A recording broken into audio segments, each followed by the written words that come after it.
Oh, salamat.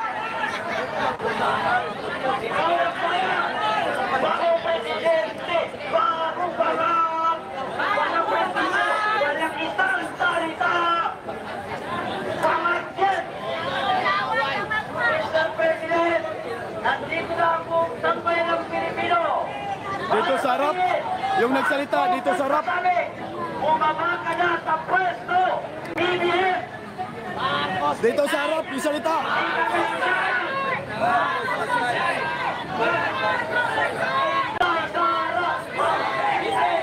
Inday Sara, bagong presidente! Inday Sara, bagong presidente! Inday Sara, bagong presidente!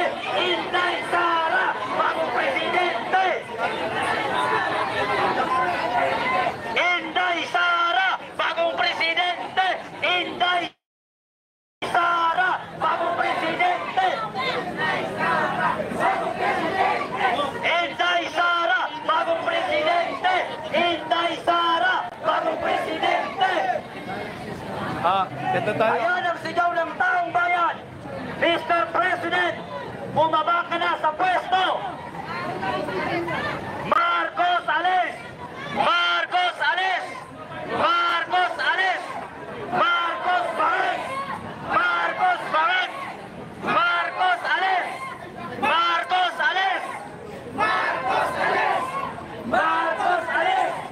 Marcos alis! Marcos alis! Hindi nyo kaya ang taong bayan. Habang kami inyong pinapalayas, mas lalong dumadami ang tao dito na handang sumuporta kay Sara Duterte para siyang maupo sa pagka-presidente. At ang presidente ngayon na si BBM ay pababain sa pwesto, pati ang kanyang pinsan na si Martin Romualdez Tambaloslos. At nang sa ngayon, mawala na rin ang kapangyarihan ang asawa ng presidente na si Liza na parang zombie kung maglakad.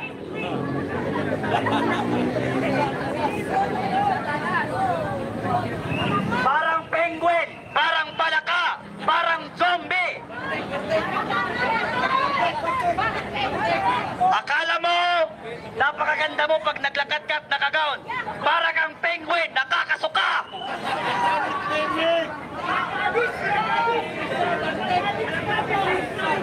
Bagong presidente, bagong balyo.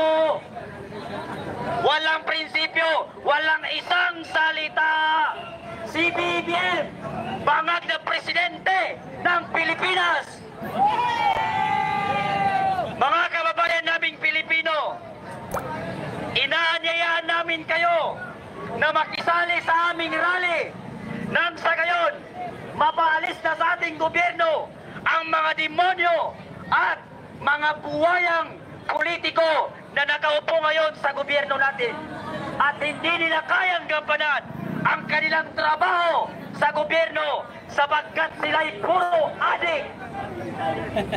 Puro adik at pangat ang mga nakaupo ngayon sa ating gobyerno dito sa Pilipinas. At alam natin na si VP Sara Duterte na lamang ang tanging pag-asa ng sambayan ng Pilipino. At kapag hindi natin napalis sa gobyerno ang mga kupal at adik na yan na si BBM sa pagka-presidente, sila ang lason ng sambayan ng Pilipino at sila ang magiging lason ng kabataan. Bakit sila ang magiging lason ng kabataan? Sapagkat ngayon ang mga adik hindi na sila nagsitaguan. Bumalik na ang mga adik at droga. Alam natin noong nangampanya si BBM sa pagkapangulo na ang promise niya sa atin 25 na lamang ang isang kilong bigas, 20 pesos. Pero nung siya'y maupo, nawala ang 20 pesos at naging 60 pesos ang isang kilo. at ang bumaba ay Shabu. Ang pangako niya, bigas ang pababain. Nagmahal ang bigas, bumaba ang Shabu sa ating bansa, mga kapatid.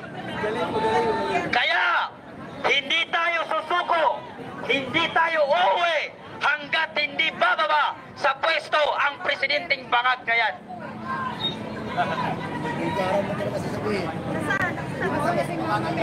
Sabay-sabay natin isigaw.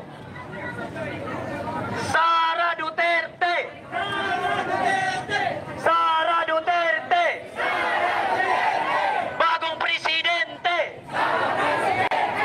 Bagong presidente! Sara Duterte! Bagong presidente! Sara Duterte! Bagong presidente! Sara Duterte! Bagong presidente! Sara Duterte! Bagong presidente! Sara Duterte! Marcos, umalis ka na dyan! Marcos, umalis ka na dyan! Marcos, umalis ka na dyan!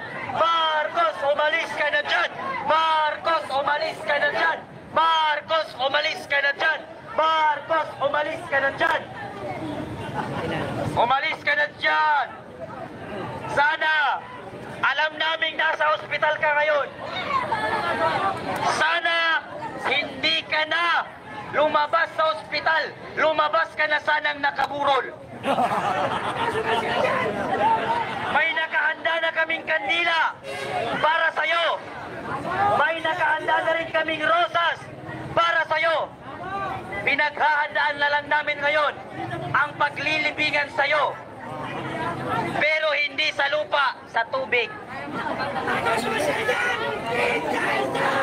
Duterte! Inday Sara! Duterte! Inday Sara Duterte! Inday Sara Duterte! Inday Sara Duterte! Kakantahin na lang natin yung ang bayan ko'y tanging ikaw, Pilipinas kong mahal, Ang puso ko at buhay man sa iyo ibigay. Tungkulin kong gagampanan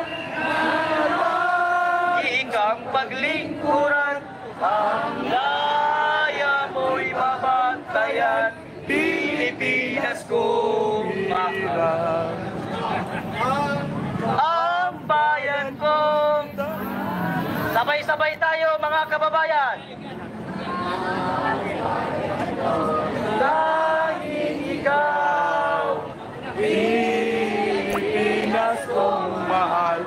Ang puso ko at buhay man sa iyo'y ibigay.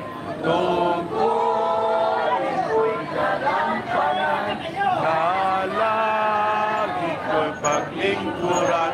Sa laya ko'y gagampanan, Pilipinas kong hirap. Ako ay Pilipino. buhay Pilipino! Ako